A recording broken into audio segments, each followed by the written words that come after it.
Salut les mécamaniacs, aujourd'hui on va installer des vérins de capot sur la Fiat Bravo 2. Alors je vais installer des vérins de capot de cette marque là. Je m'aventure pas à la prononciation, si tu sais comment ça se prononce, bah tant mieux pour toi. Donc il n'y en a plus qu'un, le deuxième je l'ai déjà monté. Ça arrive avec un kit d'accessoires, ça c'est le kit d'accessoires que j'ai reçu de base. Mais impossible de monter ça avec ce kit là. J'ai donc demandé des accessoires complémentaires au vendeur et il a bien voulu me les envoyer, donc il m'a envoyé deux petits trucs comme ça. Donc le but c'était de faire des tests pour arriver à monter le kit. Avec les vérins tu reçois une petite notice, donc ça c'est une notice assez générale. Et une deuxième notice propre à ton véhicule. Donc là c'est marqué Bravo 2007-2016 et Ritmo 2007-2016, celle-là je la connais pas, à moins que ce soit au Brésil.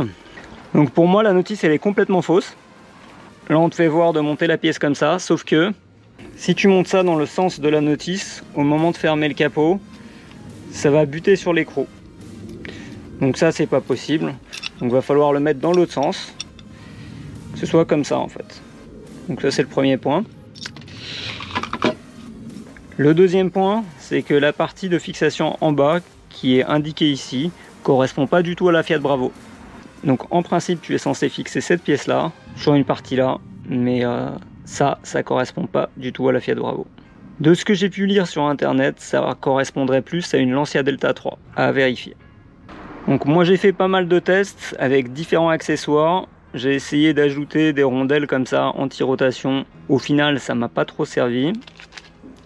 Pour monter le kit il te faudra deux rondelles comme ça en plus, si tu utilises la méthode que je vais montrer ici.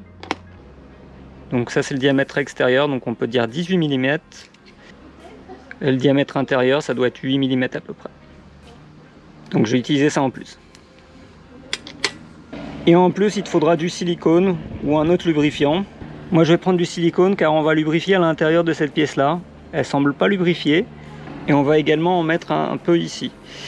Donc j'avais déjà testé un autre kit pour le coffre de la 159 de ce fabricant là. Le résultat il était quelque peu mitigé.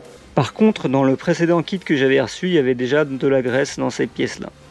Ici c'est pas le cas.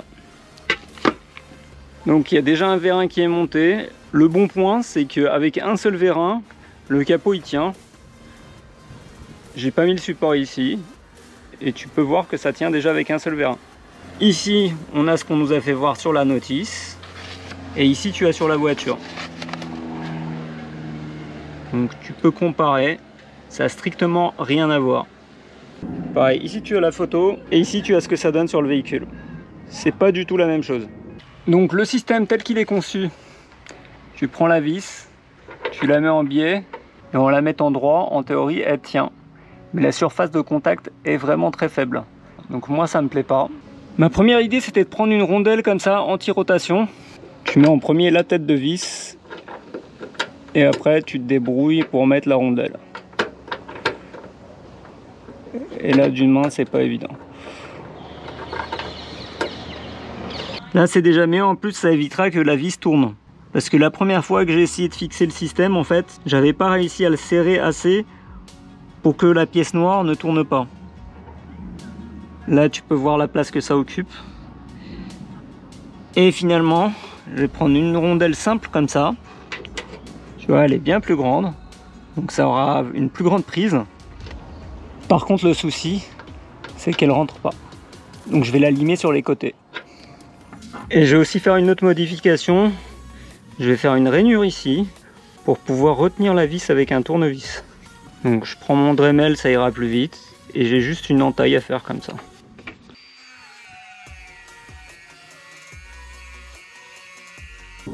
Voilà ce que ça donne. Tu essaies de faire ça à peu près au milieu. Tu vérifies que tu arrives à rentrer un tournevis. Là voilà, ça rentre bien.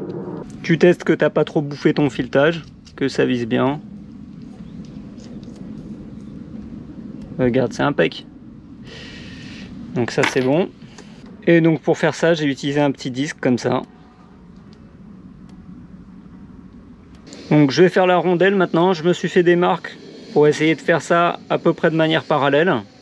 Donc pour ça j'utilise un outil assez rigide, c'est un petit peu comme de la pierre. Tu peux aussi faire ça avec une lime comme ça.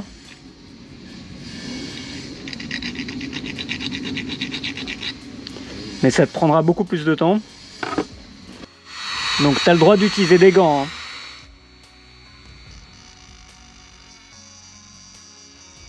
Donc j'ai pris une pince parce que ça chauffe pas mal et ça me crame les mains. Voilà ce que ça donne. La rondelle d'origine. Celle que j'ai limée. Donc, une astuce. Quand tu limes avec un truc comme ça, tu regardes bien le sens de rotation. Si la rotation elle est comme ça. Si je lime de ce côté-là, les étincelles et les résidus ils vont partir vers le bas. Si je le fais de ce côté-là, ils vont partir vers moi. Donc c'est mieux de se débrouiller, de limer dans ce sens-là. Comme ça, tous les résidus partent en dessous, tu risques pas de te les prendre dans les yeux. Donc je te conseille de mettre un truc pour soutenir le capot. Là en théorie ça tient avec un vérin, moi je préfère quand même mettre un truc. J'ai vu tellement de vidéos sur internet où les mecs se font coincer la main avec le capot qui se referme que je préfère prendre des précautions. Et donc regarde, la rondelle maintenant, elle rentre sans problème. Et donc là tu prends ta vis avec la rondelle. Je mets d'abord la vis, après la rondelle. Normalement ça tient comme ça. Et là c'est le moment le plus délicat. Il va falloir mettre ces deux pièces là. Donc l'attache, la rondelle, l'écrou sans que ça tombe à l'intérieur du capot. Si jamais ça tombe à l'intérieur du capot, tu peux t'aider avec un outil comme ça, magnétique. Donc tu le mets dans le trou et tu extrais ta vis. Ça m'est arrivé.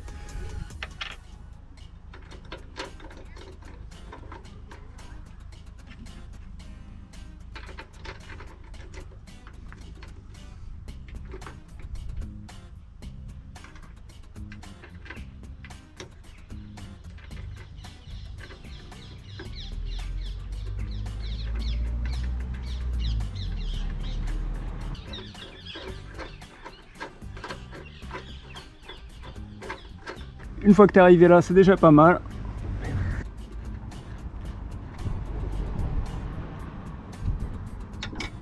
Ah, t'as vu, j'ai pu m'aider avec mon système.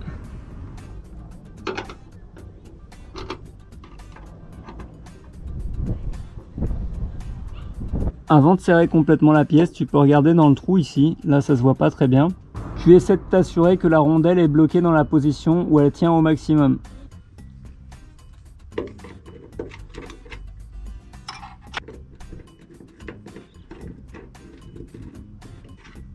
Donc tu positionnes ça comme tu peux, comme ça te semble bien.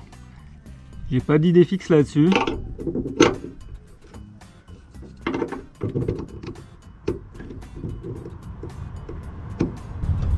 Donc pour le resserrer vraiment très très fort, je le mets volontairement dans ce sens-là. Comme ça quand je vais tourner, il va tourner. Et le but c'est de serrer vraiment très fort.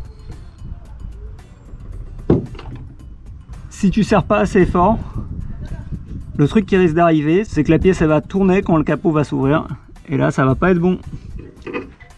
Donc voilà, tu vérifies que la pièce pourra pas tourner, tu mets vraiment de la force. Faut pas que ça puisse tourner.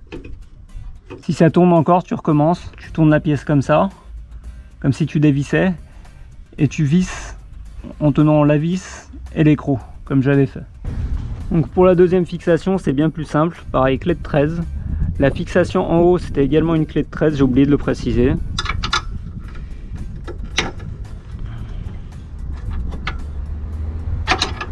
Donc cette vis là est assez longue.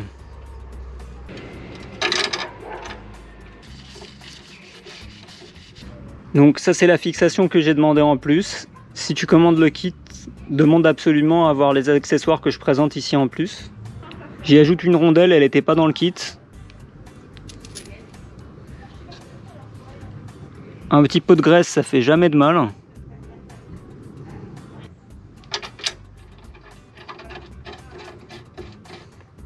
Et ça, tu vises ça avec du 12. Donc cette partie-là, c'est très facile. Tu vises ça assez fort, sans exagérer. Voilà. Tu vérifies que les pièces sont bien orientées. Ici et ici. Pour pouvoir aller des deux côtés. Si c'est pas bien orienté, tu peux tourner cette partie-là et cette partie-là, l'une en fonction de l'autre. Par contre, il faut comprimer le vérin. Donc ce que tu peux faire, c'est que tu l'appuies par terre d'un côté, tu le comprimes et tu le tournes un petit peu. Parce que là, tu peux en théorie tourner aussi, mais tu risques d'abîmer les joints à l'intérieur. Ici, il y a une goupille. Je vais retirer la goupille. Hop.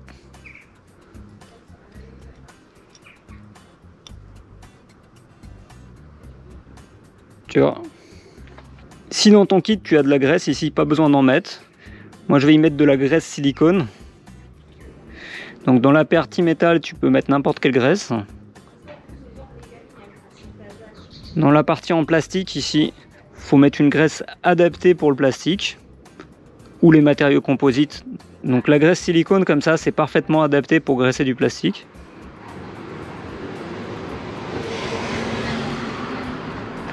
Je mets en place d'abord la partie du haut. Il faut que ça se clipse. Voilà. Maintenant, je mets en place la goupille. Donc, tu as un petit trou en bas. Il faut que ça ressorte par le petit trou en haut. Et après, tu fais le tour comme ça. Et en bas, il suffit juste de pousser. Voilà. Là, tu vois le capot est entrouvert. Et tu peux voir que probablement qu'en fermant le capot, le vérin va venir buter contre le petit support d'origine. Donc, on va le mettre un petit peu autrement pour que ça gêne pas. Et pareil là derrière, ça peut éventuellement gêner. Donc là on pourrait complètement démonter cette pièce là. Moi j'ai pas envie. Je préfère la garder au cas où. Du coup ce que je vais faire, c'est que je vais juste la déclipser. Je vais la mettre comme ça. Et y mettre un collier.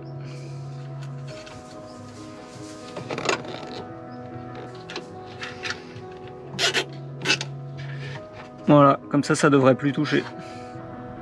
Et là tu peux voir que ça sera nettement mieux.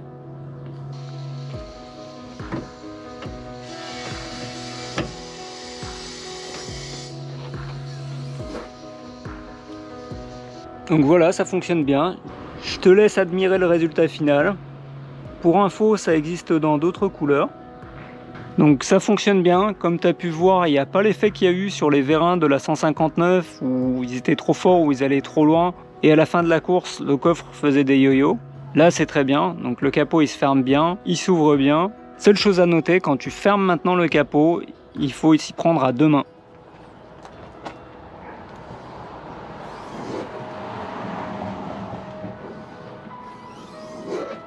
Les vérins ils sont assez costauds, d'une main c'est pas forcément évident.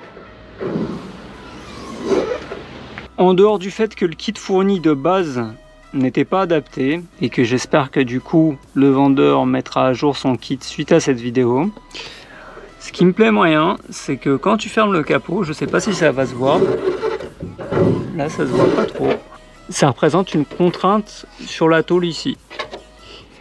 Et cette tôle là, elle n'est pas nécessairement super épaisse, enfin elle n'est pas ultra fine non plus, mais tout de même. Donc à terme, j'espère que ça déformera pas la tôle ici. En même temps, normalement le capot, tu l'ouvres pas tous les jours. La deuxième chose, c'est que pour moi, pour un montage encore plus abouti qu'ici, il faudrait que cette pièce là ait un ergot ou quelque chose pour lui éviter de tourner en fait. Donc elle pourrait avoir une pièce qui ressort pour rentrer à l'intérieur du trou, pour lui éviter de tourner. Et le deuxième détail, c'est la finition. Moi, je verrais bien quelque chose pour cacher la vis ici. Mais bon, ça peut se rajouter par la suite. C'est pas spécialement un gros problème. Donc voilà, cette vidéo m'a pris pas mal de temps à réaliser. J'ai dû faire pas mal d'essais avant de trouver véritablement une solution à peu près satisfaisante. De base, le kit n'était pas du tout plug and play. Mais en faisant les petits ajustements et avec les pièces complémentaires qu'on m'a fournies, c'est pas trop mal. Maintenant, reste à voir la durée de vie des vérins dans le temps. Comme d'habitude, tu retrouveras tous les liens dans la description de la vidéo. J'espère que tu as aimé, j'espère que ça te sera utile. Laisse un pouce et surtout abonne-toi à la chaîne pour ne pas rater les prochaines vidéos. Allez, à plus!